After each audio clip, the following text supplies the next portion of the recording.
अरुणकाका बलभीमराव जगताप यांचा अल्पपरिचय।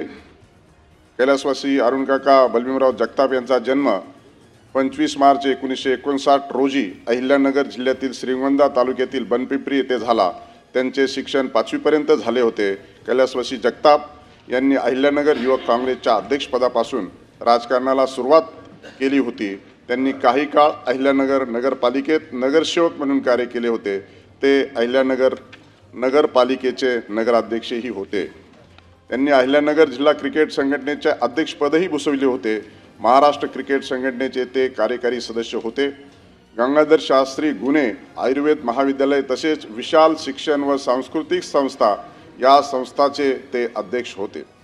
कैलासवासी जगताप यांनी स्वामी रामानंद तीर्थ विद्यापीठाचे सिनेट सदस्य म्हणून देखील कार्य केले होते। ते अहिल्यानगर जिल्हा मध्यवर्ती सहकारी बँकेचे संचालक होते। अहिल्यानगर जिल्ह्यात त्यांचा अनेक सहकारी शैक्षणिक व सामाजिक संस्थांशी निकटचा संबंध होता।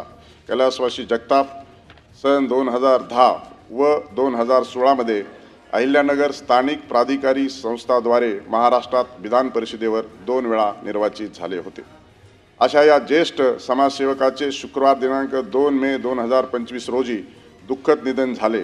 कैलासवासी अरुणकाका हे आमच्या अहिल्यानगर जिल्ह्यातले ज्येष्ठ नेते असल्याने माझ्यासह सर्वच पक्षाच्या कार्यकर्त्यांचा अनेक वर्षापासून त्यांच्याशी स्नेहादराचा संबंध होता। विधानसभेतील विद्यमान सन्माननीय सदस्य श्री संग्राम जगताप हे कैलासवासी अरुणकाका यांचे सुपुत्र आहेत। कैलासवासी अरुणकाका यांच्या समाजातील सर्व स्तरात संचार आणि संपर्क असायचा। त्यामुळे त्यांच्या निधनाने अहिल्यानगर वासियांमध्ये आपल्या जवळचे कोणी गेल्याची भावना निर्माण झाली।